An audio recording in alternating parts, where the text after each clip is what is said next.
Morning everyone. Ayan, isang mapagpalang umaga po sa ating lahat. Today we will once again worship the King of Kings and the Lord of Lords dito sa ating bulwagan. So, niyayan ko po ang lahat na tumayo, and we will start worshiping God this morning. Ayan, sige po. At this point of time, let us start connecting with God. To thank Him for all the things that He has done sa ating buhay. Bagamat minsan may problema, bagamat minsan ay mayroong mga challenges tayong nakakaharap, ay patuloy pa rin ang Panginoon na nariyan, tumutulong, nagpapatawad, nagpapala.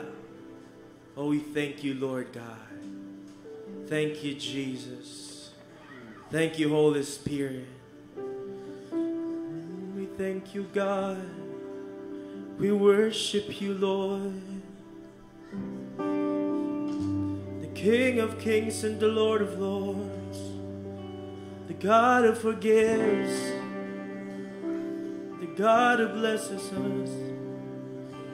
The Prince of Peace. Oh, we worship you, Lord, for who you are and what you are in our lives, the things that you have done, the favors that you have given, Lord. Worship you, Father God. Worthy, worthy, worthy are you, Lord.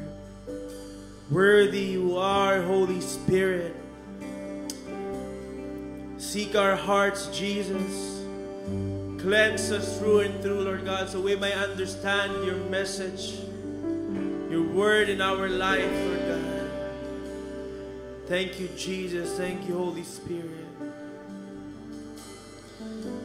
Thank you, Lord. Thank you, Jesus.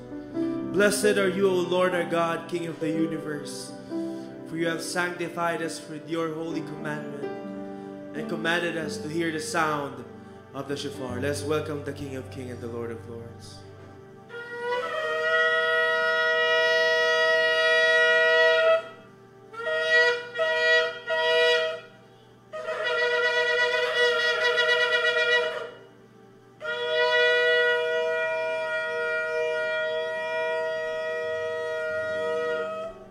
Amen. Hallelujah. Palakpakan po natin ang Panginoon. Yes, thank you, Lord. Thank you, Jesus. Iba, awitan natin ang Diyos. We can use our hands to clap and worship you, God. Thank you, Lord. Oh, we worship you, Father God.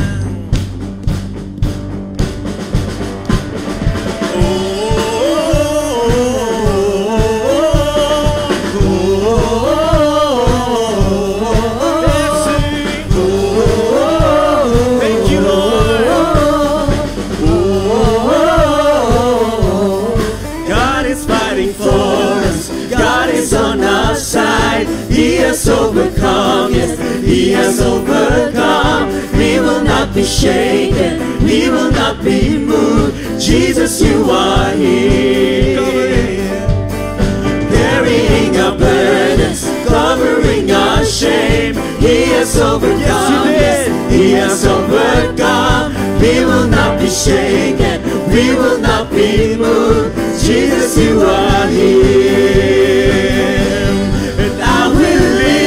I will not die. The resurrection power of Christ alive in me, and I am free in Jesus' name. I will live, and I will live. I will not die. I will declare and lift you high. Christ revealed, and I am healed in Jesus' name.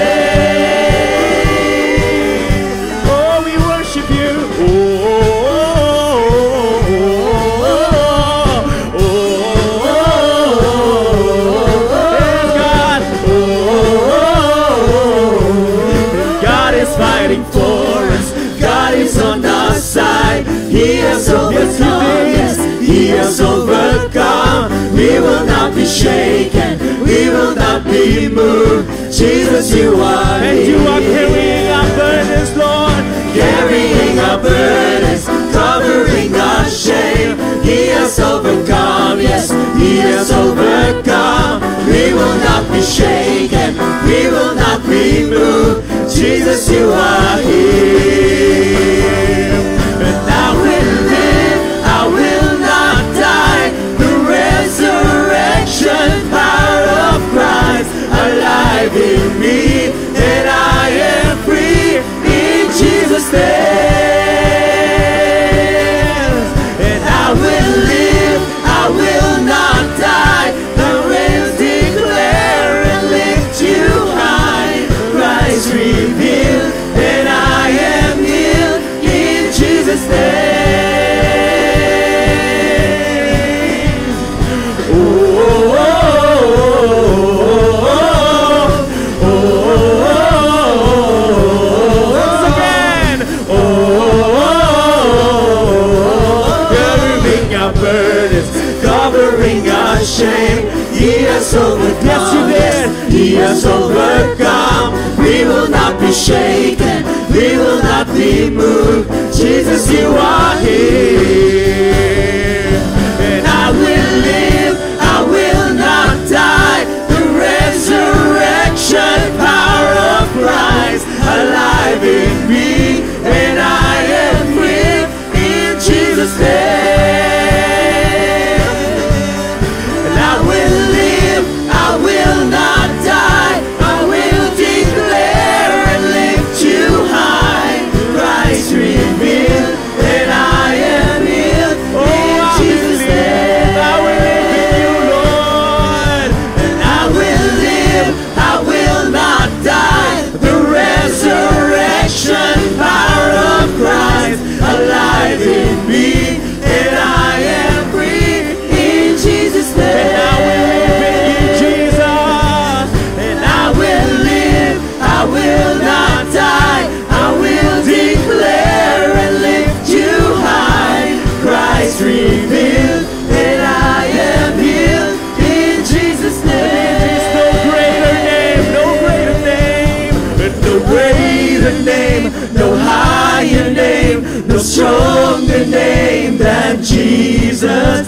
You overcame, broke every chain, forever reign, King Jesus. No greater name, no higher name, no stronger name than Jesus. You overcame, broke every chain, forever reign, King Jesus. No greater name, no higher name, no stronger name than Jesus. You overcame, broke every chain, forever reign, King Jesus. And every giant will fall, the mountains will move, every chain of the past you've broken into. Over fear, over lies, we're singing the truth that nothing is impossible. And every giant will fall, the mountains will move, every chain of the past you're broken into. Over fear, over lies, we're singing the truth that nothing is impossible. No greater name, no higher name, no stronger name than Jesus. You overcame, broke every chain, forever reign, King Jesus. No greater name, no higher name, no stronger name than Jesus. You overcame, broke every chain, forever reign, King Jesus. And every giant will fall, the mountains will move, every chain of the past you've broken into. Over fear, over lies, we're singing the truth. Nothing is impossible. Every giant will fall, the mountains will move, every chain of the past you've broken into. Over fear, over lies, we're singing the truth that nothing is impossible. Every giant will fall, the mountains will move, every chain of the past you've broken into. Over fear, over lies, we're singing the truth that nothing is impossible.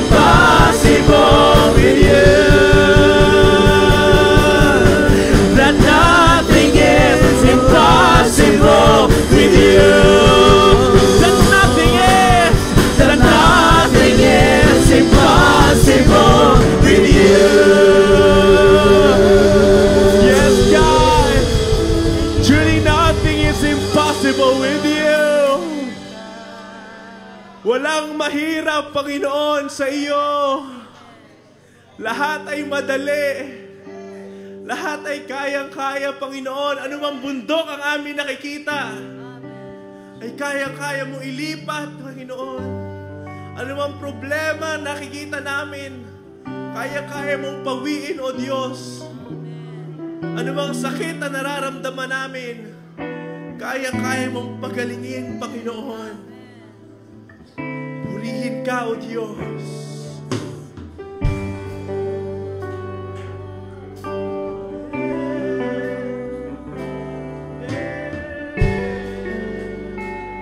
Pagkat ika'y magaling, pagkat ika'y mabuti, Panginoon. Walang kapantay, walang katulad. Let's sing the song. O Diyos, sa iyong lahat ng pagsamba, luwalhati, maging ang pinakamainam kong awit ay aawitin sa'yo, O Diyos. Ang aking isipan ay pagharian mo, at sa aking puso ay hindi na maglaho, tanging pag-ibig sa'yo. Ano pa ba ang maihahandog ko, liban sa buhay ko nanggaling sa'yo? Kung ano man sa sandali, ito'y tangan, at mga bagay na tinuring kong yaman, ito'y hindi pa rin sapat sa alay na nararapat sa'yo.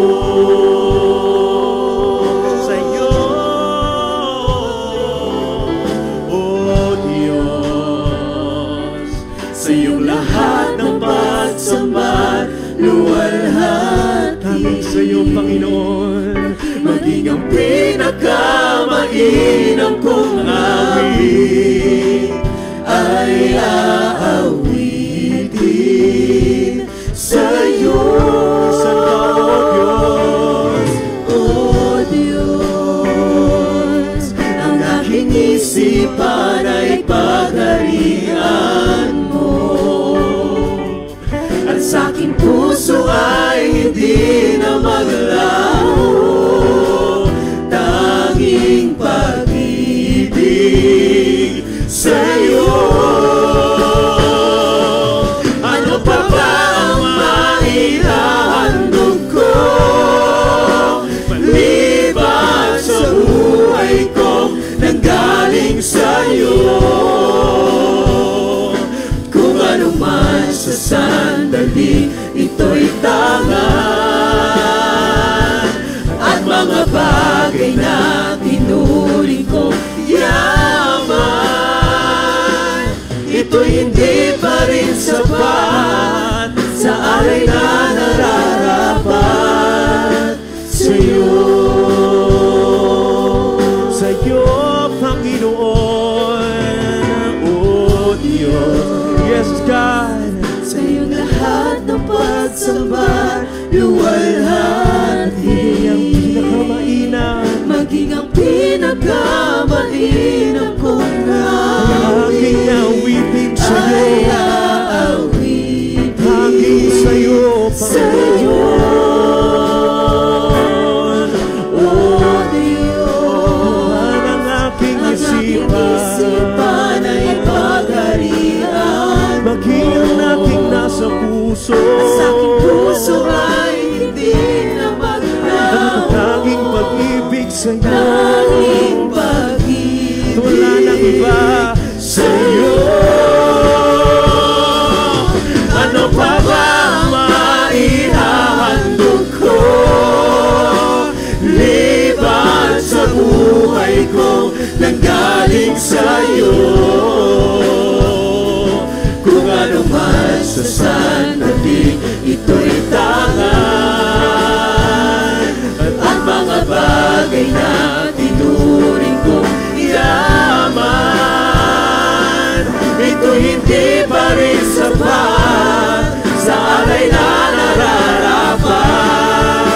sa'yo. Ano pa bang maihahandog ko? Liban sa buhay kong nanggaling sa'yo. Kung ano man sa sandali, ito'y tangan at wala nang iba, Panginoon. At mga bagay na tinuri kong yaman, ito hindi pa rin sapat sa alay na naman. Ito hindi pa rin sapat dahil di alay ang lahat. Ano pa ba ang maihahandog ko? Liban sa buhay ko nanggaling sa'yo. Kung ano man sa sandali, ito'y tangan at mga bagay na tinuring kong yaman, ito'y hindi pa rin sapat sa alay na nararapat. Hindi pa rin sapat. Ito'y hindi pa rin sapat kahit ialay ang lahat sa'yo.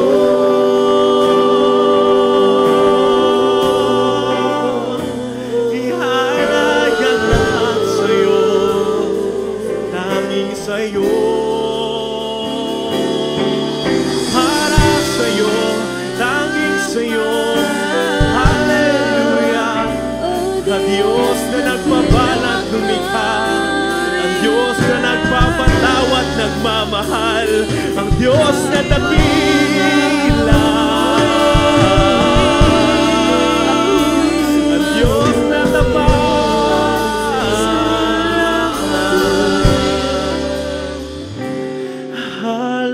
Hallelujah to the name of all names. Hallelujah to our God, be your praise. Ever holy, worthy, be thou exalted, always, always and forever. Hallelujah. Hallelujah to the name of all names. Hallelujah to our God, be your praise. Ever holy, worthy, be thou exalted, always. Hallelujah.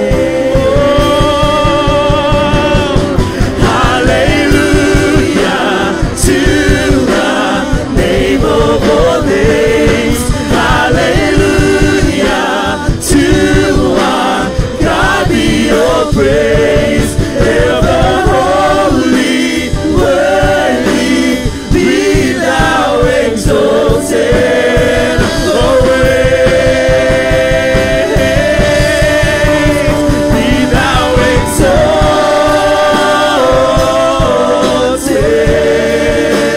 be thou exalted, Jesus forever and ever, be thou exalted.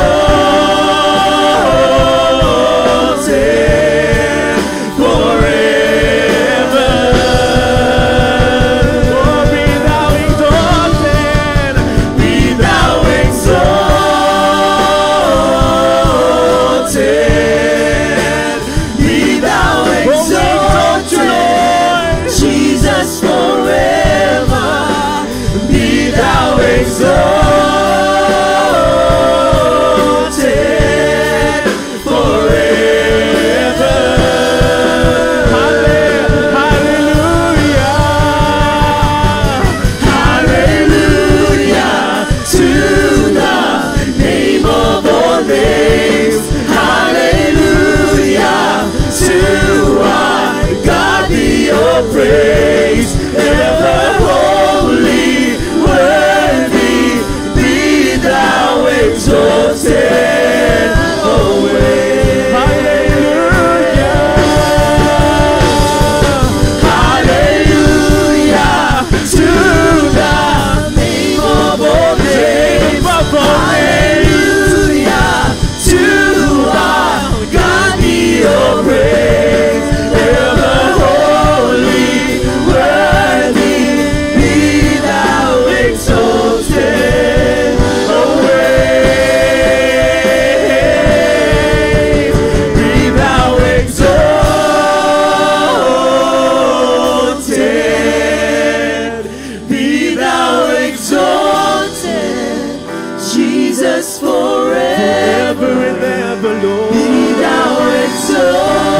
exalt you, Father God. Exalt your name in this place.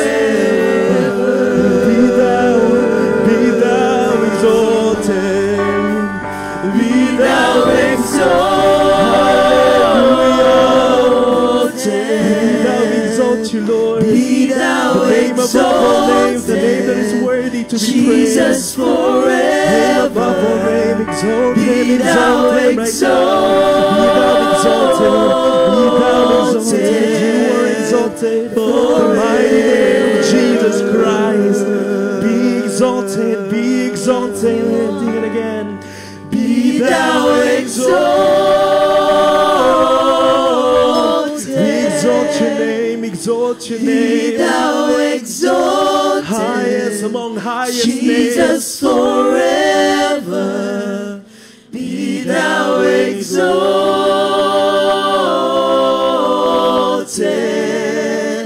forever. With all our voices, be thou exalted. Let your voice be heard. Be thou exalted.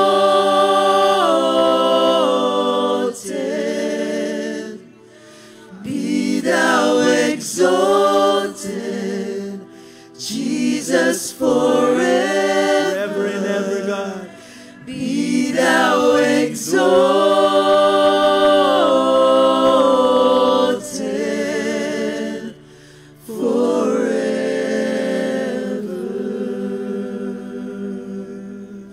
Exalt you. We exalt your name.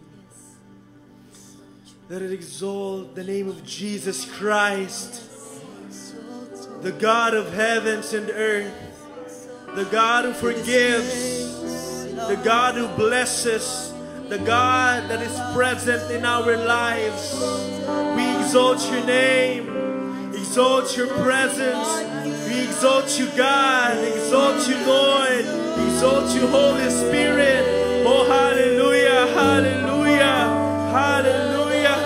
The Prince of Peace. Oh, Jehovah Nissi, the banner that we see when we want to fight. Because you were there, you were there.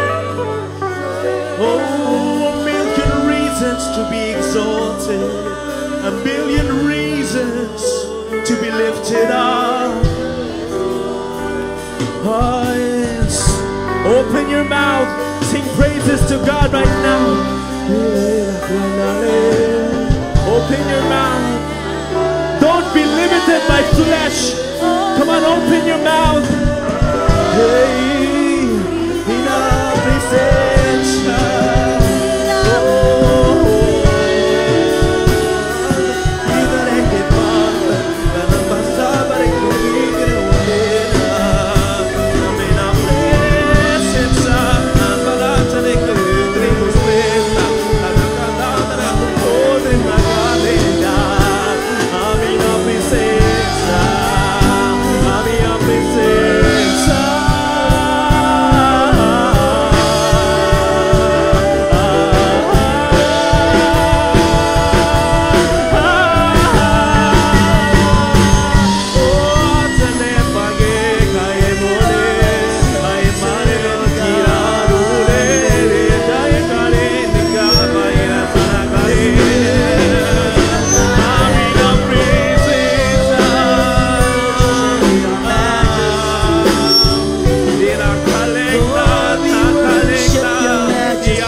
Panginoon.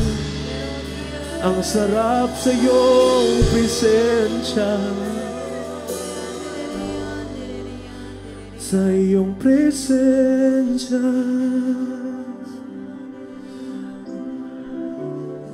Kami panatag na. Thank you, God. Ang iyong presensya, O Diyos. Lahat ng pagkakamali ay nawala na. Lahat ng sugat ako ay gumaling. Sa iyong presensya.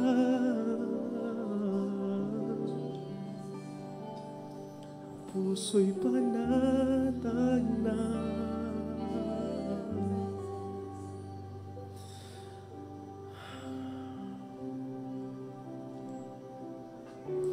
Tunay nga, Panginoon, na kay sarap sa iyong presensya.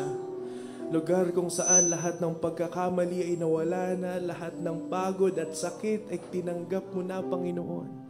At ang only thing na natira sa amin, Panginoon, ang iyong kabutihan, kabanalan, iyong presensya sa aming buhay, iyong pagpapala. Panginoon, sulit na ang aming buhay kapag ikaw ay kasama. Thank you, God. Thank you, Holy Spirit. Thank you, Lord, for letting us experience you in this place.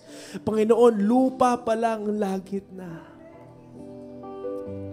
For you are true to your promises. Just rightful to be exalted. Thank you, God. Thank you, God. Thank you, Lord. Thank you, God. We love your presence, Lord. We could dwell in this presence forever, Lord. Thank you, Lord. Thank you, thank you. Thank you, Lord. We love you, Lord. Love you, Jesus. At lahat ng pinakamataas na papuri, pagsamba, pagdakila, ay tanging sa pangalan mo lamang, Panginoong Hesukristo. In the mighty name of Jesus. Amen and amen. Palakpakan po natin ang Panginoon. Woo! Thank you, God! Thank you, God! Sabihin natin, love you, Lord! Love you, Lord. Mahal na mahal kita, Panginoon. Mahal na mahal kita, Panginoon. Sige po, pwede tayong umikot. Kamayan natin ang bawat isa. Kamusta, brother? Kamusta, sister? And let's sing this song. Mahal na mahal kita, Panginoon. Mahal na mahal kita, Panginoon. Kailan may di kita'y pagbabalik, pagkat sa piling mo'y langit. Mahal na mahal kita, Panginoon. Isa pa, mahal na mahal. Mahal na mahal kita, Panginoon. Paparapapapaka. Mahal na mahal kita, Panginoon. Kailan may di kita'y pagpapalik, pagkat sa piling mo'y langit. Mahal na mahal kita, Panginoon. For the last time, last one, mahal na mahal kita, Panginoon. Mahal na mahal kita, Panginoon. Paparapapapapa. Mahal na mahal kita, Panginoon. Kailan may di kita'y magbabalik, pagkat sa piling mo'y langit. Mahal na mahal kita, Panginoon. Mahal na mahal kita, Panginoon. Mahal na mahal kita, Panginoon. Thank you, God. Sige po, maaari na po tayong umupo.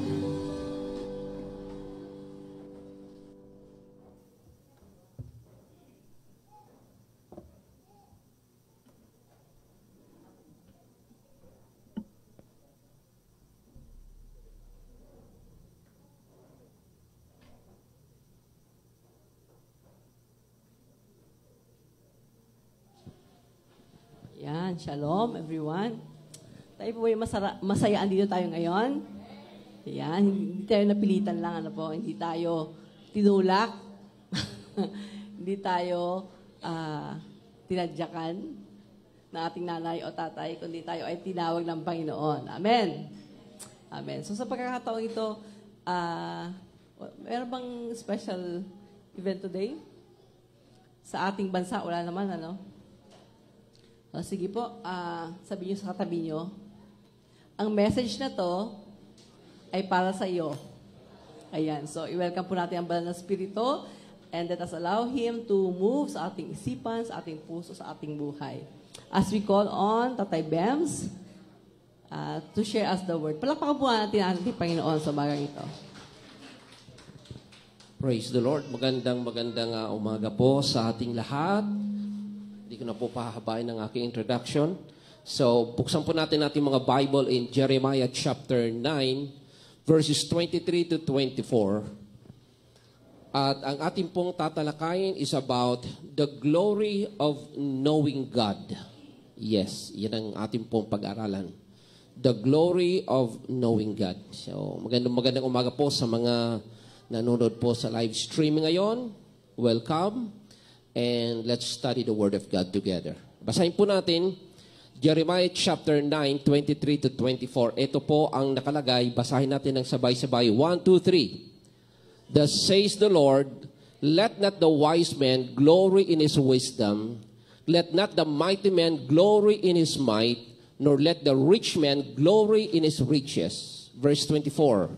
But let him, sabay-sabay natin basahin, but let him who glories, glory in this, that he understands and knows me, that I am the Lord, exercising loving kindness, judgment, and righteousness in the earth. For in this I delight, says the Lord. Tayo pong lahat ay yumuko at manalangin. Hallelujah, we praise you, Lord. Panginoon, maraming salamat for this wonderful time that you brought us together to study and meditate your word. Lord, we believe that your word is so powerful. Your word is so anointed, O Lord. It meets the needs of your people. Father, we pray, O God, let your Spirit activate our faith as we listen to your word. And Lord, as your servant, I just completely yield myself to you.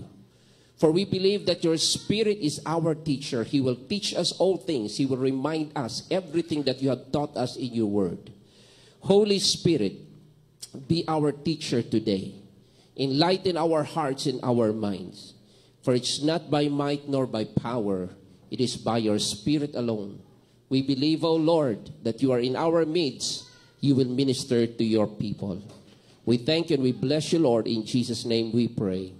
Amen and amen and amen. Praise God.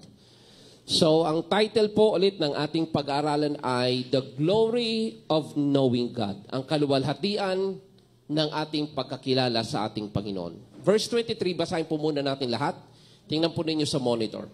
At nakalagay ay, thus says the Lord, let not the wise man glory in his wisdom. So, wag daw yung mga taong matatalido, wag nilang ipagmapuri, ipagmayabang ang kanilang mga karunungan. No, bakit? Basahin po natin 1 Corinthians chapter 1, verses 18 to 20. Kung bakit hindi natin dapat ipagyabang ang anumang karunungan na mayroon po tayo. Or yung tinatawag na human wisdom. Basahin po natin verse 18 to 20. Basa. For the message of the cross is foolishness to those who are perishing. But to us who are being saved, it is the power of God. For it is written, I will destroy the wisdom of the wise and bring to nothing the understanding of the prudent. So yan po ay warning ng Lord. Doon muna tayo sa verse 19. Ang sabi po ng ating Panginoon, I will destroy the wisdom of the wise. Kaya kung ang tao po ang kanyang ipinagmamapuri, pinagmamalaki ay ang kanyang karunungan, ang sabi ng Lord, I will destroy the wisdom of the wise. So now we understand kung bakit ang warning ng Lord, we should not glory, we should not boast our human wisdom, because the Bible says God will destroy the wisdom of the wise. At sabi niyan, bring to nothing the understanding of the prudent. Next verse. Sabi po niya, where is the wise? Where is the scribe? So pag sinabing where is the scribe, asan yung mga scriba? Ito po yung mga taong tinaguro ay matatalino noong unang panahon. Then sabi po dito, where is the disputer of this age? Nasaan daw yung mga debatista yon? Marami na mga debatista na matay na wala na sa TV. Where is the disputer of this age? Has not God made foolish the wisdom of this world? Verse 21, for since the wisdom of God, the world through wisdom did not know God. It pleased God through the foolishness of the message preached to save those who believe. Now, ganito yun mga kapatid, according to that passage, ang promise ng Lord kung bakit hindi natin dapat ipagmayabang ang human wisdom, ang karunungan ng tao, kasi sabi ng Lord, I will destroy the wisdom of man. Yun ang pangako ng Diyos. At ang sabi po niya, na the way to know God is not by the wisdom of man. Dahil marami po mga tao sa panahon po natin ngayon, even during the time of Apostle Paul, during the time of Christ, sila po ay mga tinatawag na mga wise people. Pag tinignan niyo po, as far as their secular standard is concerned, ito po yung mga tinaguri ang mga scholars of the time. Pero tandaan po natin, kahit gaano mang katalino ang tao, kung ang kanyang katalinuhan ay hindi galing sa Diyos, the wisdom of man will come to nothing. Now, let me prove to you from the Bible. Pakinggan po muna natin. Ito pong si Pharaoh, yung king of Egypt, wanted to destroy the people of God, the children of Israel. So mayroon pong gusto niya ipapatay yung mga bata, at isa doon sa alam natin istorya si Moises.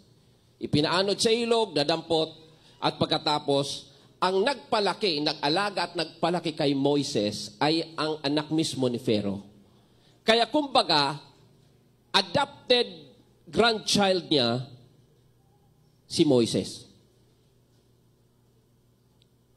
Walang kaalam-alam si Pharaoh na the one who was caring, yung kanyang inaalagaan, siguro siya, ang cute-cute mo talaga, apo. Hindi niya alam na one day that young child will be the instrument of God to deliver the nation of Israel and to completely obliterate or destroy the Egyptian people who hated the people of God and the God of Israel. Nakita po natin, yung wisdom ng Diyos ay foolishness sa tingin ng tao, pero ang wisdom ng Diyos is better than the wisdom of man. Walang ka-idea si Pharaoh na yung palang inaalagaan niyang bata, iyon ang magdi-deliver sa bayang Israel. Nakaintindihan po ba tayo? Sabi ng Lord, I will destroy the wisdom of this age. Kaya, huwag nating ipagmapuri ang ating kaalaman. Talam po ninyo, pagka minsan napapanood ko po sa debate, sa TV po, lalo na yung mga tinatawag ng mga atheists, yung mga hindi naniniwala sa Diyos, ang kanilang projection, napakatatalino nila. Yun talaga ang projection ng mga atheists. Matatalino sila because they can reject or deny the existence of God. Kaya alam po ninyo, for example, kapag may nagsabi sa akin, how can you prove that there is God? I can give you at least 10 biblical principles or arguments to prove the existence of God. Cosmological argument, moral argument, and so on and so forth. Pero kung hindi ka pa rin ma-convince, ito na ang aking challenge sa'yo. Kung hindi ka naniniwala na may Diyos, o ganito, gusto mo ipanalangin kita na patayin ka ng Diyos, pati ang iyong pamilya. Alam niyo sagot, ay wag naman. Ay wala pa lang Diyos, bakit ka matatakot? Gusto mong ipanalangin kita na sumpahin ka ng Diyos. Ayaw naman nila. So ibig sabihin, naniniwala sila na mayroon Diyos. Kasi kung walang Diyos, ano naman? Kung sumpahin kita na patayin ka ng Diyos pati ang pamilya mo, wala naman Diyos. Kayo mga taong mayayabang na because of their wisdom, they deny the existence of God. Ang sabi ng Bible, I will destroy the wisdom of the wise. Amen po ba? Next, balikan natin, Jeremiah. That we should not glory in our wisdom. Jeremiah 9:23 again. Sabi po dito, let not the mighty man glory in his might, May mga tao po nang ipinagyayabang hindi karunungan. Ang pinagyayabang nila, yung kanilang power. Either military might or yung kanilang position. So may mga tao talaga na kapag ka nasa posisyon o mayroong pong mga baril, yumayabang, pinagmamayabang. Minsan nga kahit anak lang ng sa barangay, kahit anak ng vice barangay tanod, mayroon bang ganon? Tanod ng alang vice pa. Anak ng vice barangay tanod, ang yayabang. Bakit? Kasi inisip, ang tatay ko vice barangay tanod. Nagyayabang sila. Pero sabi ng Lord, let not the mighty man boast or glory in his might. Now, let me give you an example. Sa Bible, kung babasahin po natin 2 Chronicles chapter 32. 2 Chronicles 32. Ang istorya po si Sennacherib, siya po ay king of Assyria. Siya po ay very powerful at that time. Now, si Hezekiah, ang king of Judah, in-invade po niya kasi he wanted to destroy or to conquer the people of Israel, the people of Judah. At challenge niya, ito ang sabi niya, wala pang bansa na kumalaban sa akin hindi ko nabihag. Wala pang Diyos ang sino mang bansa na kumalaban sa akin na nagtagumpay. Sabi niya, even the God of Israel cannot prevail against me. Challenge niya ang Diyos. According to 2 Chronicles chapter 32. That the Lord gave a prophetic words, basahin natin 2 Chronicles chapter 32 verses 9 and 10. And then talon tayo sa verse 20. Basahin po natin. Ito ang sinabi ng Lord. Basa.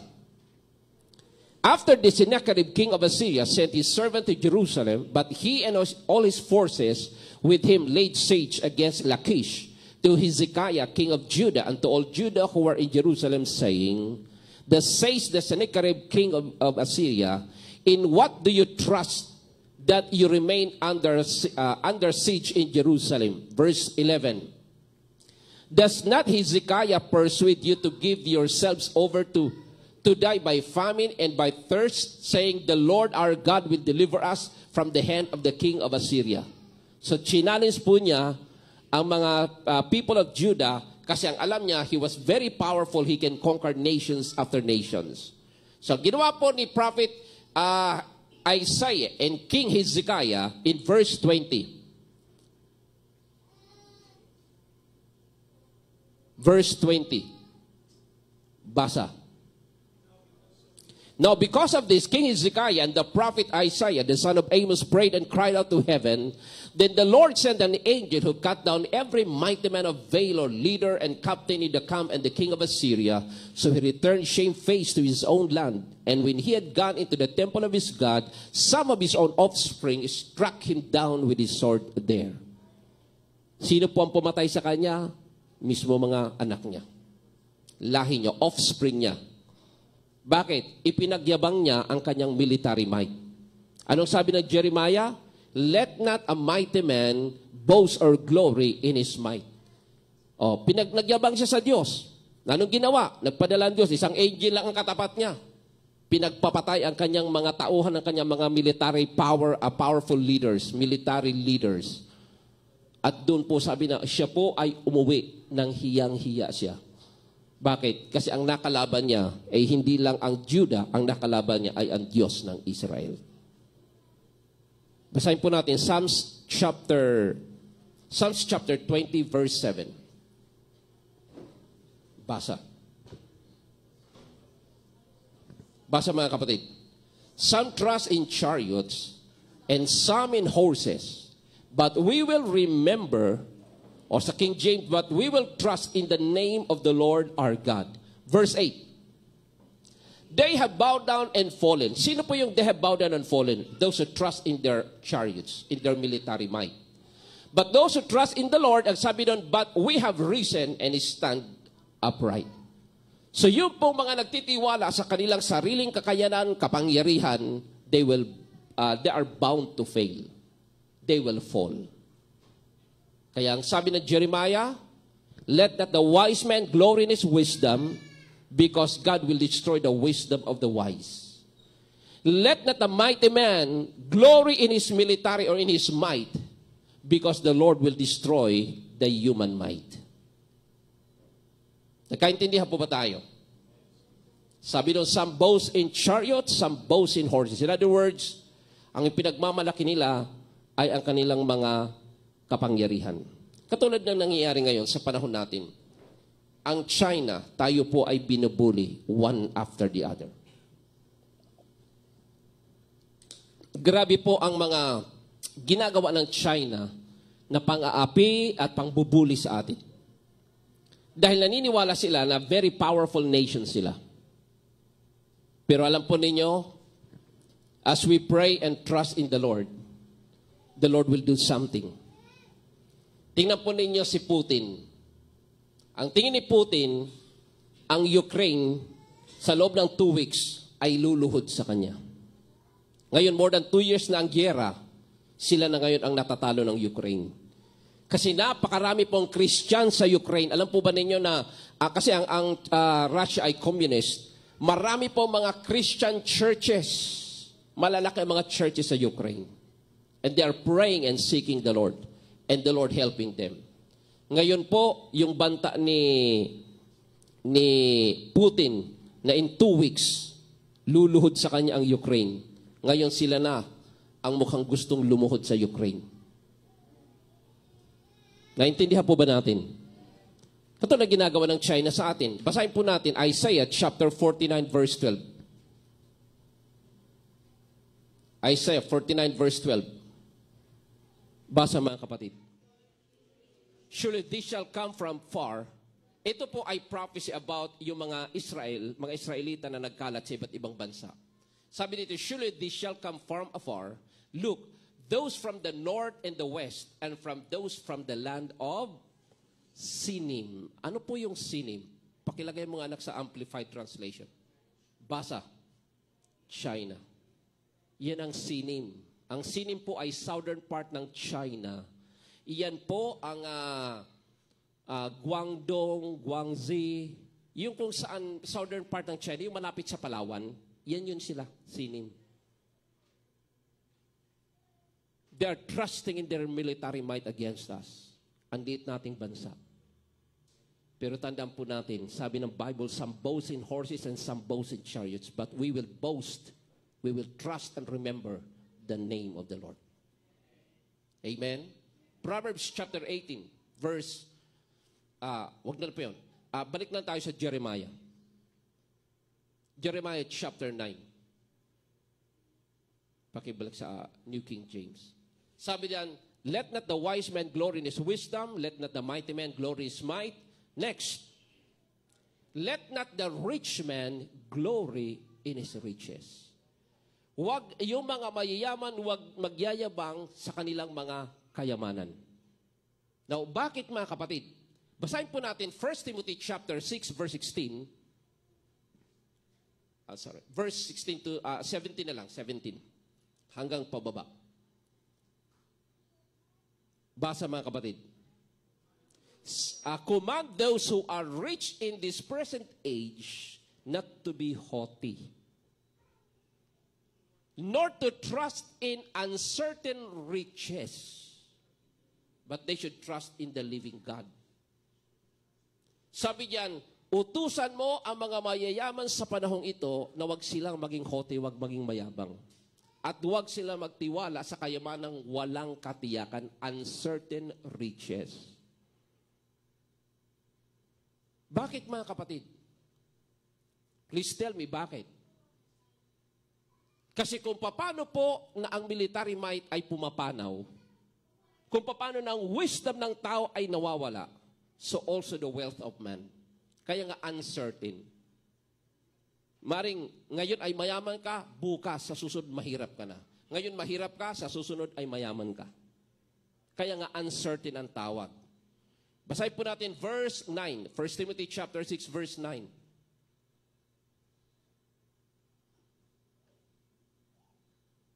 Basa.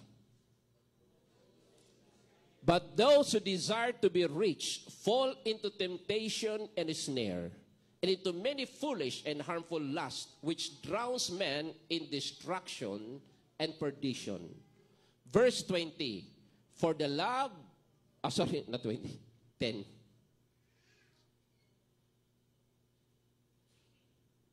For the love of money is the root of all kinds of evil.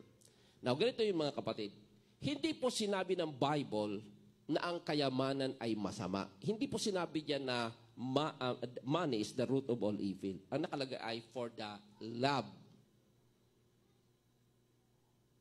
Nagpipray tayo na tayo ay pagpalain at gusto ng Diyos na tayo yumaman kagaya ng mga panag-aralan natin in the past. God wants us to become prosperous financially and materially. But if you love money, anong ibig sabihin na you love money? Kapag ikaw ay naging materialistic at ang may control ng buhay mo ay ang kayamanan, iyon ang magiging problema. Kasi pagka ang tao po ay mayaman, ang tingin niya kaya niyang bilihin ang lahat. Pag ang tao ay mayaman, although hindi naman lahat, pero usually mayaman, pagdating sa pilahan, ayaw nang pumila. Dapat nauuna sila. Dapat sila ay may favor. Pagdating sa justice, kadalasan kawawa ang mahihirap. Kasi ang mayaman, pwedeng bumili ng katarungan. Pwede nilang bayaran, although hindi naman lahat. So sabi ng Bible, let not the rich man glory in his riches. Basahin po natin, Luke chapter 12, verse 16. And the following verses.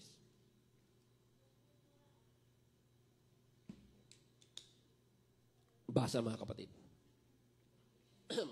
Then he spoke a parable to them, saying, the ground of a rich man yielded plentifully. And he thought within himself, saying, what shall I do, since I have no room to store my crops? So mayroong isang mayaman, nang tingin niya ay napakayaman niya. Sabi niya, ano bang gagawin ko dito sa dami kong ani, or sa tingin natin, kayamanan. So he said, I will do this. I will pull down my barns and build greater. And there I will store all my crops and my goods. So yun ang kanyang plano. And I will say to my soul, or to myself, soul, you have many goods laid up for many years. Take your ease, eat, drink, and be merry. So dahil mayaman ka, papanjing-banjing ka na lang, okay na yung buhay, relax ka lang. Verse 20. Pakibasa ng malakas. But God said to him, fool, mangmang, ulol, this night your soul will be required of you. Verse sa kasunod. Then whose will those things be which you have provided? In other words, kanino mapupunta ang kayamanang inimbak mo? Now think of it mga kapatid, in light of eternity. Gaano ka man kayaman, kahit gaano mo karaming property at kayamanan, mahaba na po sa iyo ang 70 years diyan sa hawak mong kayamanan. Bakit? Mamamatay ka. Sabi ng iba, in Jesus' name. Sana wag po kayo magagalit sa akin, pero huhulaan ko po kayo. Simula sa araw na ito, lahat ng mga nakaupo dito, 350 years from now, patayin na kayo. Ano sa tingin po ninyo? Sana, Brother Ding, huwag kayo magagalit sa akin. So mga kapatid, gaano man i-enjoy ang material na bagay, mahaba na sa'yo ang 70 years. Mahaba na sa'yo ang 100 years. So kung ang trust mo ay nasa kayamanan mo, na uncertain, talo ka. Balikan natin Jeremiah chapter 9.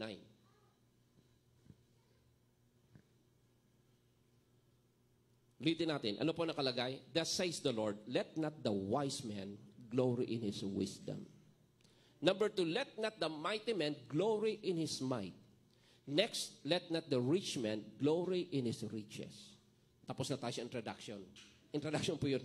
Kasi ang verse talaga natin, verse 24. Sabi po sa verse 24, but let him who glories, glory in this, that he understands and knows me. Yan. So ang title po nito ay The Glory of Knowing God. Yung kaluwalhatian, kung mayroon daw tayong dapat ipagmalaki, pagmalaki natin yung ating nauunawaan at nakikilala ang Diyos. Now mga kapatid, sanay tayo na makarinig That with God, all things are possible. Naniniwala po kayo? I need your response. Naniniwala po ba kayo na all things are possible with God? Thank you po. Pero ngayon, sa ating pag-aral ng knowing, the glory of knowing God, ituturo ko po sa inyo, according to the Bible, na mayroong mga bagay na hindi kayang gawin ng Diyos. Na hindi po yun galing sa akin, galing po sa Bible. May mga bagay na hindi kayang gawin ng Diyos. Now, i-quote ko po muna, 2 Timothy chapter 2, verse 12. Wag na muna pumunta doon. Tapos, pwede bang nakakunik ka ba sa internet? Pwede bang sa easy English translation? Kasi meron pa ako dito, pero I don't know kung, may easy English translation bang Bible natin? Diyan? Wala. Pero kung wala, pwede natin i-connect. So, pero makinig po muna tayo mga kapatid. May mga bagay na hindi kayang gawin ng Diyos. Bakit? I-quote ko muna, according to easy translation, that God, sa akin po muna po kayo tumingin, God cannot do anything that is contrary to His own nature. May mga bagay o ang Diyos ay hindi niya kayang gawin ang anumang bagay na laban sa kanyang katangian bilang Diyos. Now this morning, nawawala ko sa oras This morning, we are going to study 4 things about God at mga bagay na hindi kayang gawin ng Diyos. Number 1, basahin po muna natin, Psalms chapter 31 verse 5, Jeremiah chapter 10 verse 10. Psalms 31. Doon muna tayo, anak. Mamaya na yung easy English. Kung hindi man, ay okay lang. Binanggit ko na yung verse. Pakibalik, anak. Psalms 31 verse 5. Basa mga kapatid. Into your hand I commit my spirit. You have redeemed me, O Lord God of truth. Yung term po dyan na God of truth, sa Hebrew word, pangalan ng Diyos yan na El-Emet. El-Emet, it means the God of truth. So ang sabi dyan, ang Diyos ay Diyos ng katotohanan. Tama? El-Emet. Basahin po natin Jeremiah chapter 10 verse 10. Jeremiah chapter 10 verse 10. Pakibasa. But the Lord is the true God. So ang unang characteristics ng Diyos, the first characteristic of God in the Bible, God is the God of truth, or El-Emet ang tawag. So kung ang Diyos ay Diyos ng katotohanan, mayroong bagay na hindi kayang gawin ng Diyos. Basahin po natin, Titus chapter 1 verse 2 and Hebrews chapter 6 verse 18. Basa mga kapatid. Pakibasa. Ito yung unang hindi kayang gawin ng Diyos. In hope of eternal life which God, who cannot lie. Iyon ang hindi kayang gawin ng Diyos. Amen? Why? Because if God would lie, it is contrary to His nature as El-Emet, or the God of truth. Clear po ba sa atin? He cannot lie. Pero sa tao, ay posible yun. Kayang-kaya natin magsinungaling. Master pa nga natin pagsisinungaling. Hawak ang cellphone. Anak, ano yan? Ano po ako? Nag-ML po ako. Bakit nag-ML ka? Modular learning. Wow. Palibasa, ang mga magulang, ignorante sa mga anak. Grabe yung paglalaro. Pag andyan na magulang, isang pindot lang. Grammar is the body of rules. Pagtali ka naman, pagbalik na naman, chemistry. Bakit tumatawa po kayo? So mga kapatid, ang pagsisinungaling, master na master ng tao. Bakit? Sabi ng Romans 3:4, ang tao ay sinungaling. Pero on the part of God, ang sabi ng Bible, basahin natin yung naka-highlight. Pakibasa po ng malakas. So kung ang term ay who cannot, Ang tanong, kaya po ba niya o hindi? So, he cannot lie. So, therefore, if he cannot lie, Hebrews chapter 6, verse 18. If God cannot lie, verse 18, basa. By the two immutable things, dalawang bagay na hindi po mababago. Yan po ay promise and oath. In which, pakibasa po, pakihighlight, na it is impossible for God to lie. So although all things are possible with God, but if something is contrary to the nature of God, then God cannot do it. Hindi niya kayang gawin yon. So mga kapatid, if God is the God of truth and He cannot lie, therefore we can trust His words and promises. Ano nakalagay sa 2 Corinthians chapter 1 verse 20?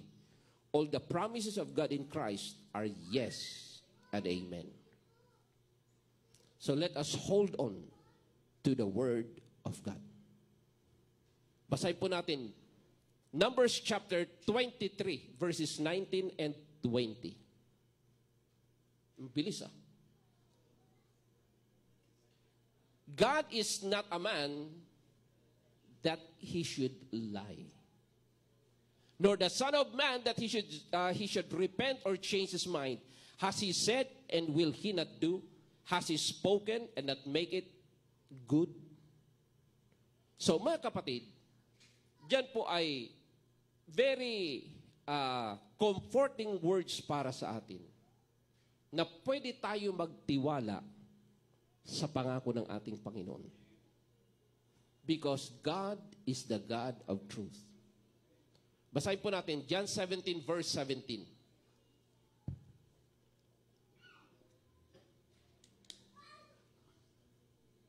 Basa.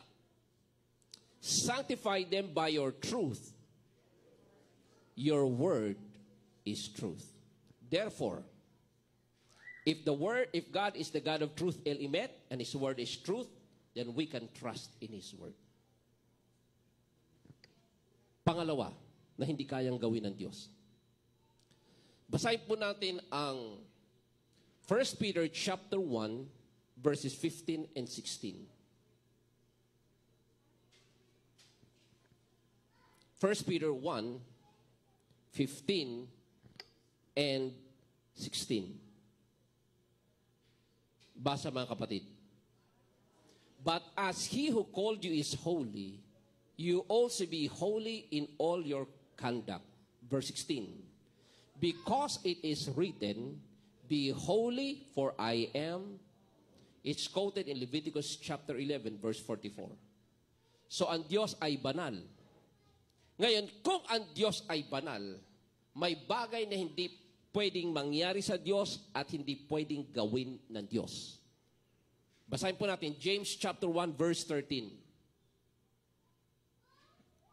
Basa mga kapatid. Let no one say when he's tempted, I am tempted by God. Pakibasa.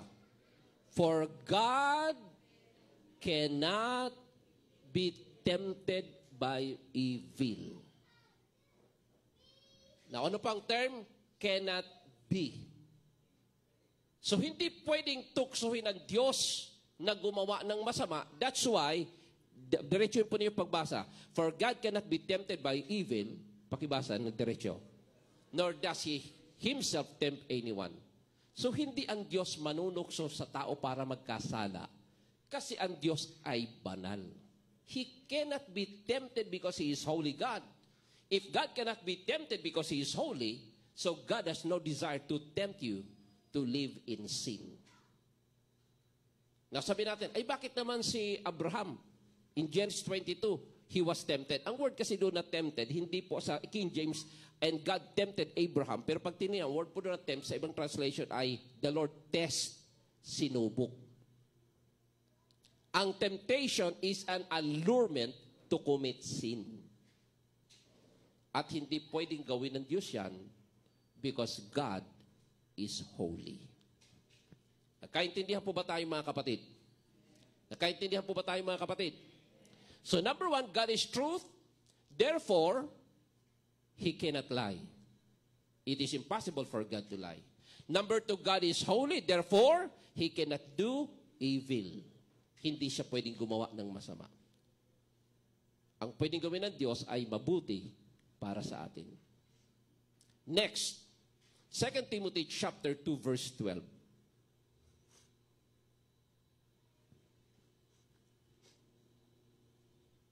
Basa mga kapatid. If we endure, we shall also reign with Him.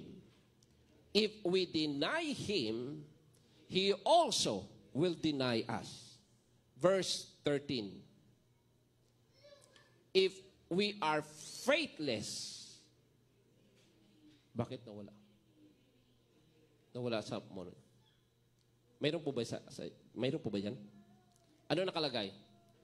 If we are faithless, He remains faithful. Ang sabi diyan, He cannot deny Himself. Ang ibig sabihin, He cannot deny Himself, He cannot be unfaithful.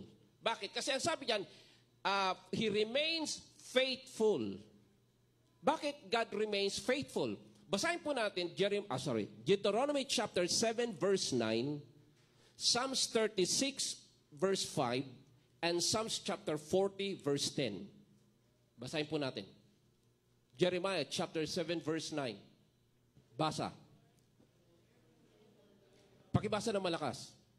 Therefore know that the Lord your God, He is God, the faithful God who keeps covenant and mercy for 1,000 generation. So ano po nakalagay dyan? Pakiano doon sa bandang taas. God is faithful. Ang basa niyan sa Hebrew na the Lord, He is God, the faithful God. Sa Hebrew word ay, pakinggan po nyo, El Hani Iman. Ibig sabihin ng El Hani Iman, God is faithful. Or ang ibang translation ay El Imuna. God is faithful. Ang Diyos ay tapat. So ang sabi diyan, God is the faithful God. Ang ibig sabihin, He is true to His promises and He is true to who He is. God is a faithful God. Nakaintindihan po ba tayo? Pinipicture mo ba ako, anak? Sige. Thank you. Yan, alam ko kasi may gagawin sila dyan. So, He is the faithful God. Basahin po natin Psalms 36 verse 5.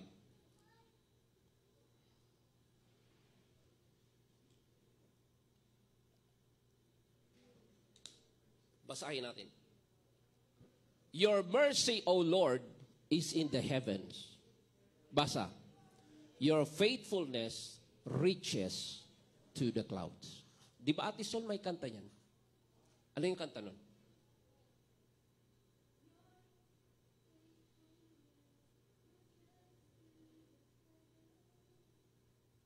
Oh, yun. So, kasi mga kami, opo, kasi kaya lang kanta ko mga pang na ito, mga pang, yung mga bagong kanta, kaya di ko So, sabi diyan, your faithfulness reaches to the cloud. God is faithful. Amen? Psalms 40 verse 10.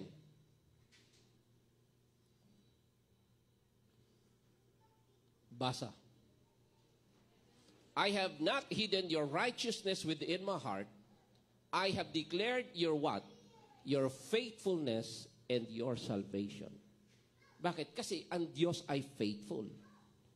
Na kung babalikan natin kanina, yung 2 Timothy chapter 2 verse 13. 2 Timothy 2:13. Ano pa nakalagay?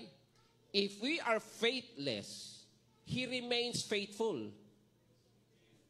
Bakit? Kahit na tayo ay hindi tapat, ang Diyos ay nananatiling tapat. Because He cannot deny Himself. Tingnan yung term, He cannot. As God is truth, He cannot lie. As God is holy, He cannot do evil. As God is faithful, He cannot be unfaithful. Kaya kung babasahin po niyo ang Easy English Translation, I don't know kung mayroon tayo. Pero sa Easy English Translation, ito nakalagay, He cannot do anything against His own nature. Tama po ba? 2 Timothy. 2 Timothy chapter 2, verse 13. 13. Basa.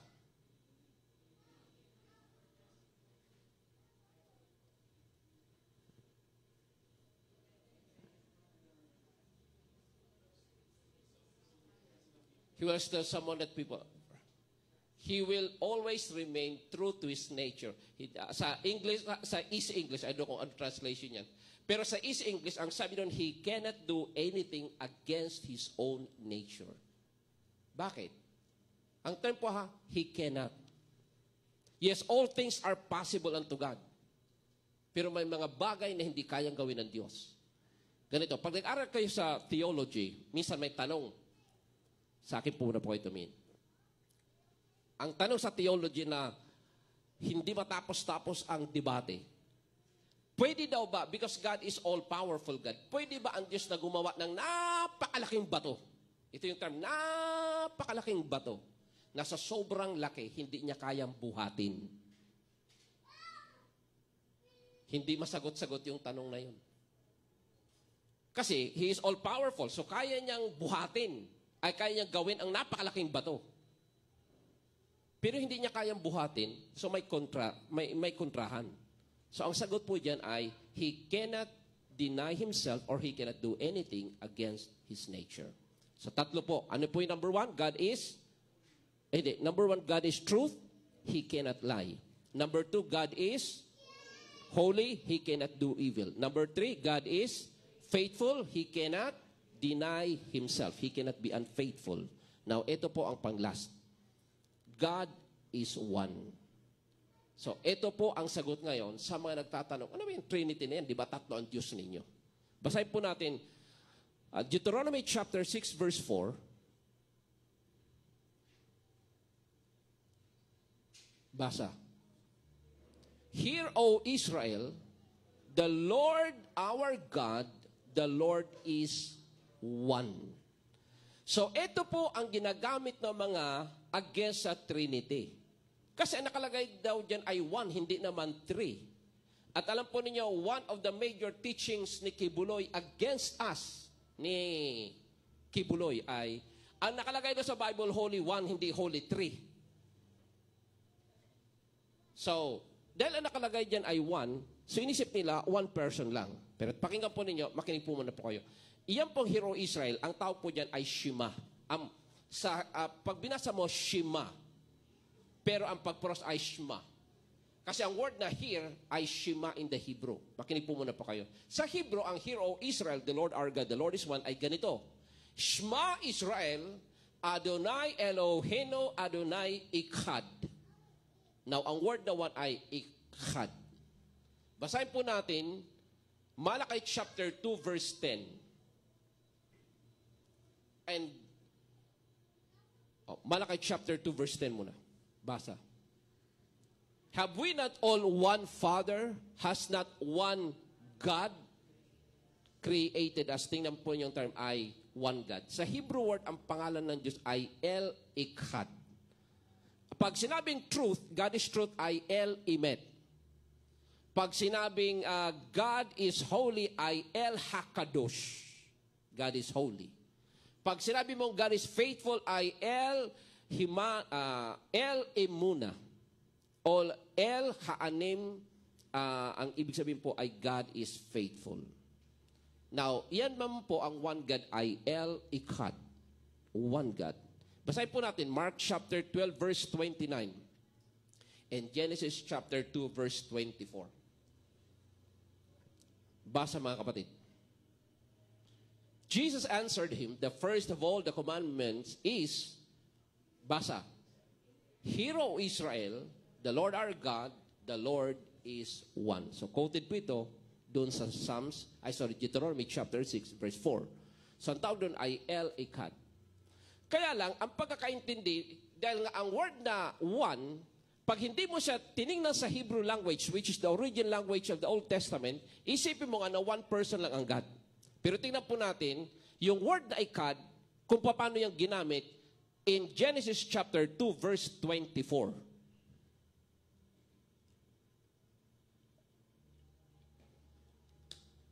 Basa mga kapatid.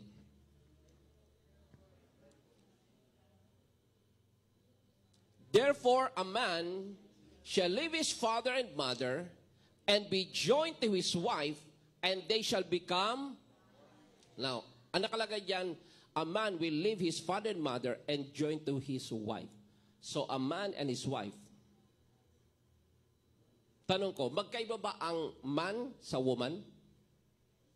I need your answer. Magkaiba po ba ang man sa woman? Magkaiba ba ang father sa mother? So when they got married, anong sabi ng Bible? They shall become one. They shall become one flesh. So ano ibig sabihin ng one diyan? Ibig sabihin, one person? Hindi. Ang ibig sabihin ng one flesh ay united. Nagkakaisa. Ang word po diyan ay ikhad. Iyan yung ginamit sa Deuteronomy chapter 6 verse 4, Shema Israel Adonai Eloheinu Adonai Ikhad. Malakay chapter 2 verse 10, Ikhad, El Ikhad. Mark chapter 12 verse 29, one God. So paulit-ulit na binabanggit ng Bible ang one God. Ang tanong, paano sila naging one God? Basahin po natin John chapter 17 verse 22. Sige, malapit tayo matapos. John 11:22. Basahin po natin. And the glory which you gave me, I have given them, that they may be one, just as what? Paki-highlight na. We are one. Ang we ay plural. Doon sa mga nag-aaral ng grammar, tama po ba ang we ay plural? Tama po ba? Ay ang are. Plural o singular? Plural. We ay plural, ang are ay plural, ang singular ay is. Ito yung ating teacher. Ano ba, Brother Chris? Ang we ba ay plural? Ang are ay plural? O ang nakalagay ay one. Kaya pag tinagalog po yan, kung papanong ikaw at ako ay iisa. Hindi po, ikaw at ako ay isa. Iisa. Hindi mo pwedeng magamit ang term na iisa ng isa lang. Ang tawag po dyan ay compound unity. Anong ibig sabihin ng compound? For example, yung word na him. Di ba him, ikaw, lalaki, him. One word. Ang self is another word. Ano ba? Self-reliant or reliance. So, ang him is a word. Ang self is another word. Pero when you combine together, anong basa? Himself. So ang himself, one word or two words? Both are correct. One word tama, two words tama. Kasi when you combine him and self, naging one word siya, himself. Pero totoo nun, hindi yun one word, two words yun, him and self. Ang tawag doon ay compound unity. Yun po ang ibig sabihin na we are one. So si Christ at ang Ama ay iisa. Verse 21, basahin natin. Verse 21. Yan. That they all may be one as you, Father, are in me and I in you. Ikaw ay nasa akin, ako ay nasa iyo. Kaya we are one. O tingnan natin, ito na ngayon po ang sagot. Pag ma-encounter po ninyo ang hindi naniniwala na si Kristo ay Diyos, like ang Muslim, ang mga ibang mga religion na hindi naniniwala si Christ ay God. Alam niyo kung anong verse nila? Itong favorite verse nila. John 5:19. Basahin po natin. Basa mga kapatid. Then Jesus answered and said to them, Most assuredly I say to you, the Son can do nothing of himself. For whatever he does, but what he sees the Father do. So ngayon mga kapatid, ito ngayon ang verse na ginagamit ng mga Muslim against Christianity. O naniniwala kayong si Kristo ay Diyos. Sabi niya sa verse na yan, na the Son of God can do nothing. The Son can do nothing of himself. Now, bakit yun ang tingin na can do nothing of himself? So kaya nga daw, si Christ ay hindi God. Now, actually, pag binasa po ninyo, from verse 18 up to verse 26, dyan po yung 7 equalities of the Father and the Son. From verse 18 up to verse 26. Now, basahin muna natin ang verse 18 bago ko po ipaliwanag ang verse 19. Verse 18. Sabi po dyan, therefore the Jews sought all the more to kill him because he not only broke the Sabbath, but he also said God was his Father. Paki-highlight anak, ang kadugtong. Making himself equal with God. From verse 19 up to verse 26, andyan po yung 7 equalities which I will not discuss today. Doon muna tayo sa verse 19. Saan naging equal si Christ at ang Father? Sabi niya, verse 19 anak. Verse 19. Basahin muna natin. Then Jesus answered and said to them, most assuredly, I say to you, the Son can do nothing of himself, but what he sees the Father do. Bakit? O sige, balik muna tayo doon sa unang lesson natin. God is truth. Anong kadugtong? Anong hindi kayang gawin ng Diyos? God is truth, so he cannot lie. Bakit? It is against his nature. God is faithful, he cannot deny himself. He cannot be unfaithful. Bakit? Contrary to his nature. God is faithful, di ba? He cannot be unfaithful. God is holy, he cannot do evil. Now, eto mga kapatid, God is one. That's why Christ can do nothing independent from the Father. Naintindihan po ba natin? Yun ang ibig sabihin ng the Son can do nothing of himself kasi pag gumawa si Christ ng anumang bagay without cooperation with the Father, that is against the nature of God is one. As he cannot lie because God is truth, Jesus cannot do anything independently from the Father's work. Kaya, yan po sa verse na yan, nagpapakita na equal si Christ in working. Ano po ang kadugtong? For whatever ang he po niya referring to the Father, for what the Father does, the Son also does in like manner. Kung si Christ ay hindi Diyos, pwede ba niyang gawin ang ginagawa ng Diyos? Bakit parang na-shock po kayo? If Christ is not God, paano niya gagawin ang bagay na ginagawa ng Diyos? Kaya pag binasa po ninyo, magkakasunod yan, equal in honor, equal in authority, equal in 7 equalities po yan. And because we don't have much time to discuss that, ang babasahin lang natin ay verse 23, proving that Christ is equal with the Father. Not only in working, but also in, basahin natin, verse 23. All that should honor the Son, that all should honor the Son just as they honor the Father. He who does not honor the Son does not also honor the Father. So, equal sila in honor. Kung paano ino-honor ang Father, dapat ganun din i-honor si Christ. And how do we honor the Father? By worshiping Him. Ang tanong, should we worship Christ? Basahin po natin Revelation chapter 5, verses 12 to 14. Pero mamaya, basahin nyo lang ang Revelation chapter 4. Pero sa 5 tayo. Patapos na tayo. Basahin po natin verse 12. Pakibasa po ng sabay-sabay ng malakas. 1, 2, 3. So, sino pang tinutukoy dyan na worthy is the Lamb who was slain? Sino yan? Please tell me, sino po yan? Of course, because according to John chapter 1 verse 29, John 1:32, Revelation chapter 13 verse 8, Jesus is the Lamb of God. 1 Peter chapter 1 verses 18 to 20, Jesus is called the Lamb of God. So sabi diyan, worthy is the Lamb who was slain to receive what? Power and riches and wisdom and strength and honor and glory and blessing. 7 po yan. Next. And every creature which is in heaven and on the earth and under the earth. Ano nakalagay sa Philippians chapter 2 verses 9, 10, and 11? And God has highly exalted him and given him the name that is above every name, that at the name of Jesus every knee should bow in heaven, on earth, and under the earth. Yan na nakalagay po dyan din.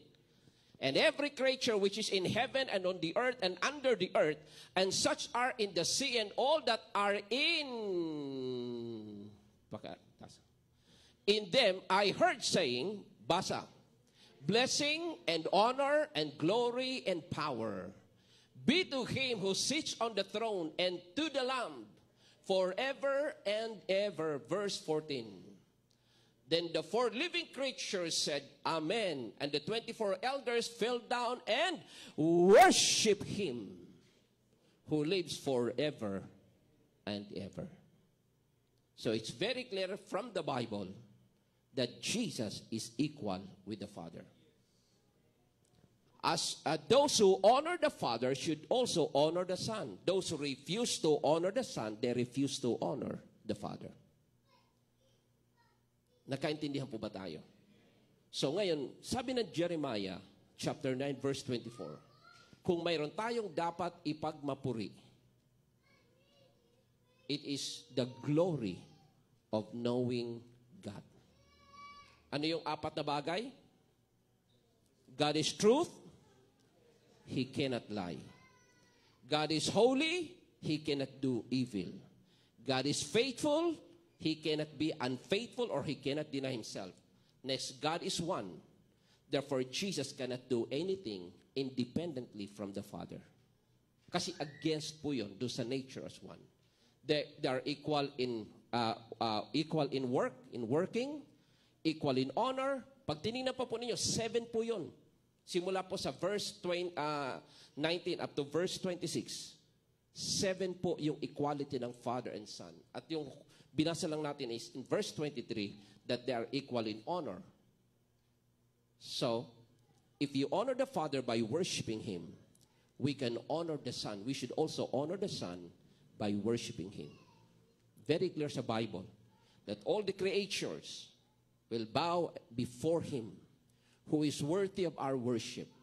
He is the Lamb of God who was slain for our sin.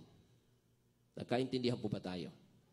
So therefore, in conclusion mga kapatid, we can trust God. All things are possible with God. But there are things that God cannot do. Ano yung hindi kayang gawin ng Diyos? Anything that is contrary to His nature. I will repeat.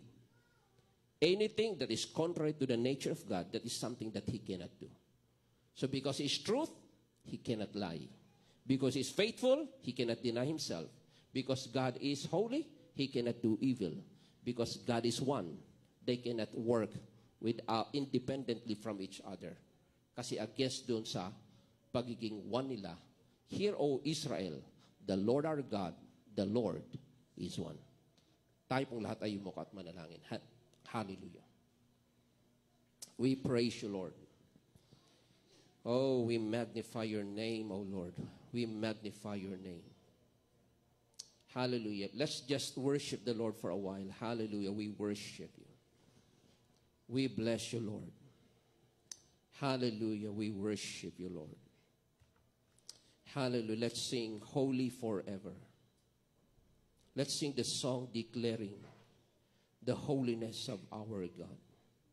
Our acknowledgement of the greatness and the glory of our Heavenly Father, of our Lord Jesus Christ, and of the Holy Spirit.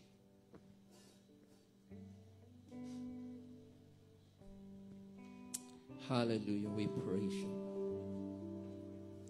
We worship you, Lord. Hallelujah. 1,000 generations calling out in worship to sing the song of ages to the Lamb, and all of God before us, and all who will believe, we sing the song forever to the Lamb. Yes, oh God, we worship you, we worship you. Your name is the highest, your name is the greatest, your name stands above them all. Oh, come on, let's worship the Lord. All thrones Tayo po and lahat ay tumayo and let's dominions, worship the all Lord. powers and positions, your name stands above them all, and the angels cry, holy, all creation cries, holy, you are lifted high, holy, holy forever.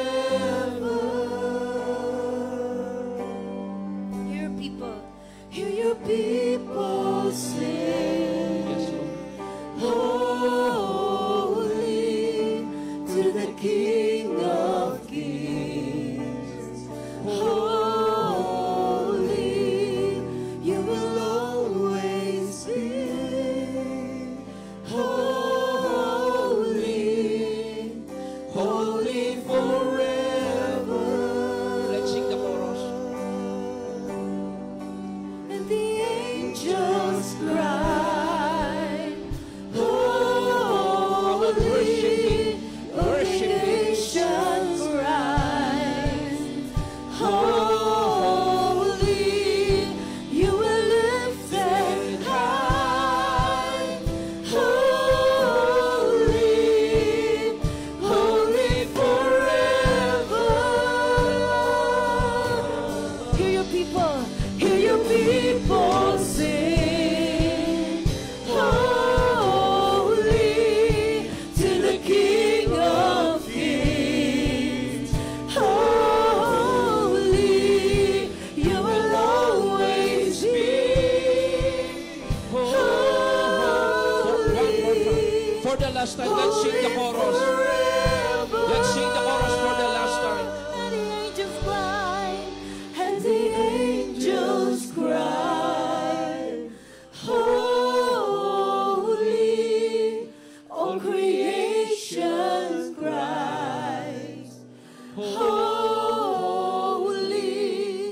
you are lifted high, holy, holy forever. Hear your people sing. Hear your people sing. Yes, Lord. Holy to the King of Kings. Holy, you will always be. Holy, holy forever. Hallelujah. We praise you, Lord. We praise you, Lord. Panginoon, maraming salamat for revealing yourself to us. And thank you, Lord, that by your grace and mercy, you are unveiling yourself, oh God, to your people. And Lord, we thank you that our glory is the glory of knowing you in our lives. Thank you, Lord, because you are truth. You cannot lie. Therefore, we can hold on to your promises. Because you are faithful, you cannot deny yourself. You cannot be unfaithful. Therefore, you will fulfill whatever you declare in your words. Because you are holy, you cannot do evil, O Lord. And therefore, it demands holiness on our part. And because you are one, you work together, and in the same manner, O Lord, that as you work together as Father and Son, we are one with you. So help us, O God, to move according to your direction, according to your will. Help us, O God, to be one with you in our day-to-day walk, O Lord. One with you in our thought life. One with you in our words, O God. One with you in our action. And one with you in our lifestyle. Father God, I pray, continue to bless your word in our hearts, O God. Help us to remember, O God, this message for us today. Panginoon, maraming salamat for giving us warning. Let not the wise man glory in his wisdom. Let not the mighty man glory in his might. Let not the rich man glory in his riches. But let him who glories the Lord, that he knows the Lord and he understands the Lord. Thank you for exercising your loving kindness, your justice, and your faithfulness, O God. We thank you that as your covenant people, O God, you will fulfill all your promises. We thank you and we bless you, Lord. In Jesus' name we pray. Amen and amen. And amen. Palapakan po natin ang ating Panginoon. Mari na po tayong umupo.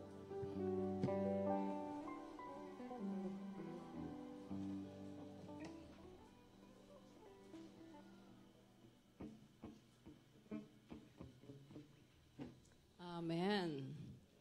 So ilan po ang natin? Take home sa umagang ito. Diba? Ilan yung binigay ni Tay Bems? 4, ano po? 4 yon. So, sana magawa natin yung 4, ano? Let's, hindi magawa, kundi let us believe and trust that God is true. He does not lie. He can never lie. Maaaring namin misinterpret natin ang kanyang salita. Kasi pag hindi tayo masyado nagbabasa ng Biblia, minsan mababasa natin, ay parang kaiba yung sinasabi ng Lord. Pero when we meditate on the Word of God, maiintindihan po natin, ito pala ibig sabihin ng Panginoon. I'm sure maraming na-enlighten today. Amen. Amen. So this time po, let's praise God, let's thank God through our giving. Kung wala po kayong sobre, okay lang po yan. No? Pero if you want magkaroon kayo ng sobre, magsabi lang po kayo sa amin. Sige po, at nice po natin tawagan si Nanay Charlie. Charlita. Charlie, paigsing pangalan. To pray for our tithes and offerings. Let's give unto the Lord. Tayo pong lahat ay yumko. Panginoon, maraming salamat po sa iyong salita na binitiwan mo sa amin. Hari nawa, Panginoon, ang bawat salitang binitiwan mo para sa amin ay aming maipamuhay sa aming buhay, sa araw-araw naming paggawa sa inyong dakilang harapan, Lord. Maraming salamat po, Panginoon, at ibinabalik namin sa inyo, dakilang Diyos, ang mga pagpapalang pinagkaloob mo sa amin, Panginoon, naway maging blessing ito sa bawat isa, Panginoon. Salamat po sa pangalan ni Jesus. Amen. It's coming from my heart, praising thanks unto you, Lord, for all the things that you have done. I'm grateful for your love. I give you the praise. I'm counting my blessings. I just can't keep it to myself. When I thought that he had done too much, oh, Jesus did it again. I can tell it enough. Oh, oh, I shout it loud from the mountain top. I can tell it enough. Oh, oh, I shout it loud from the mountain top. I can tell it enough. Oh, oh, I shout it loud from the mountain top. I can tell it enough. Oh, oh, I shout it loud from the mountain top.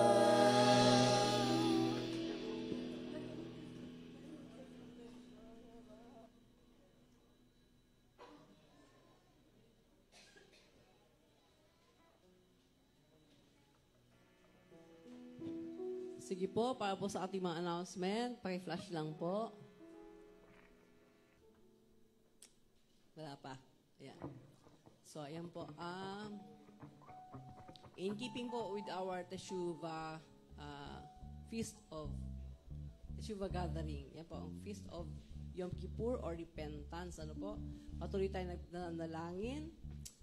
Ayan yung mga, ano po natin, mga gatherings natin.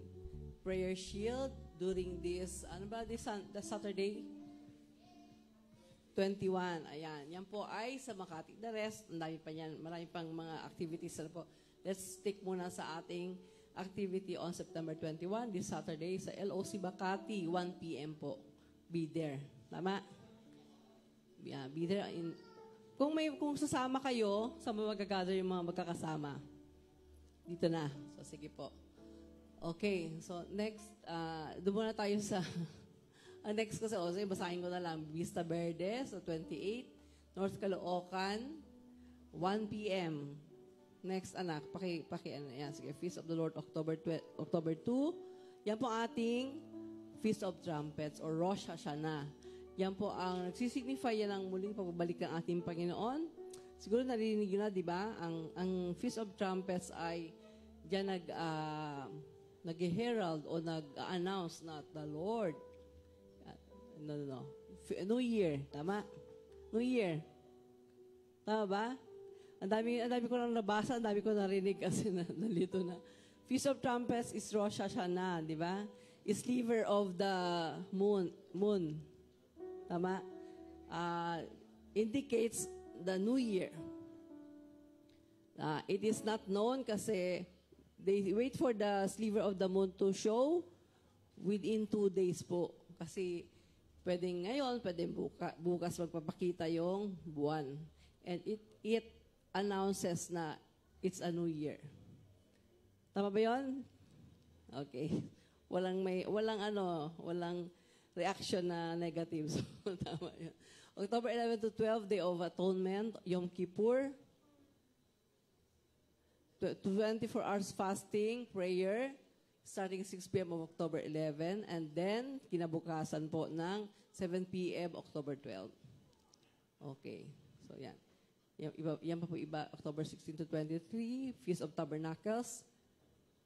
God dwelt among us. Yan po yung it will signify the 1,000-year reign of Jesus Christ. Yan po yung mga mangyayari in the future po, yung tabernacles. Ano ba? Rapture, tribulation, and millennial reign. Yan na po hinihintay natin. Ano po? Yung iba, hindi pa natin alam yung mga susunod. Basta dito lang muna, tas tatlong ito. Feast of Tabernacles sa Sangandaan po yan. Gaganapin October 20. 7 a.m.? PM, ayan. Nagulat ako, 7 a.m. Gigising pala. Ha? 7 a.m. service? Okay, sige. Okay, so 7 a.m. service po. Sangandaan. Next. Wala na, yun lang. October 3 to 12, 10 days of awe. Shofar blowing every night. Yan naman po. Okay, so doon na tayo muna sa Shabbat reading natin. Yan. Marami pa pong activities na mangyayari. So, basta this Saturday po sa Makati ang ating Yuva gathering. Ang ating pong Shabbat reading ay matatagpuan sa Matthew 4, 30 to 24, John 12, Romans 10, Ephesians 1, Revelations 21. Wala na bang iba, youth? Ano? Youth, mamaya, alas 2:30. Okay, so, maganda to kasi meron tayong, bisita. Okay, so, please join po yung mga youth na nandito ngayon. Ayun pala ang title, When You Come In, You Are Standing. Ayan, Deuteronomy 26 at Isaiah 60. Okay, so tayo po lahat ay tumayo. Sabihin niyo sa katabi ninyo, you are blessed. Pinagpala ka ng Panginoon, pinagaling ka ng Panginoon, iniingatan ka ng Panginoon, tinutugon niya ang iyong mga dalangin. Sabihin niyo naman sa nagsabi sa inyo, Amen. I receive. Amen. Thank you, Lord. Thank you, Lord. Thank you, Lord. We bless your name, O God. We thank you, Lord, for your word for us today. Salamat, Panginoon, na kami ay nagkatipon, Panginoon. Thank you, Lord, for the bonding, the fellowship, Panginoon. Salamat po, O Diyos, sa buhay ng bawat isa nandito ngayon. Thank you, Lord, because this face that we see right now, ay makakasama namin sa inyong piling in our future glory, O God. Salamat, Panginoon, sa inyong salita. Tulungan niyo kami, Panginoon, na ito ay aming isabuhay, Panginoon. Hindi lang namin ito narinig, naisip, naintindihan, kundi ito, Panginoon, aming ipapamumuhay para sa iyong kaluwalhatian. Habang kami naglilingkod sa inyong kaharian, sa pamagitan ng inyong kapangyarihan, at para sa iyong kaluwalhatian, O Diyos. Maraming salamat po sa oras na to. We thank you, Lord. We bless your name, O God. Thank you, Lord, for answering our prayers. Even now, we receive it in the name of Jesus. Thank you, Lord, for healing us completely, spirit, soul, and body. Thank you, Lord God, because you are our God, our faithful God, and you never fail us. Thank you, Father. Thank you, Jesus. Thank you, precious Holy Spirit. So, oras na ito, tanggapin po natin ang pagpapala ng ating Panginoon. The Lord bless us and keep us. The Lord make His face shine upon us and be gracious unto us. The Lord lift up His countenance upon us and give us peace. In Jesus' mighty name we pray. Amen. Amen. Amen. God bless us all po. Shalom and see you next Sunday. God bless us all po.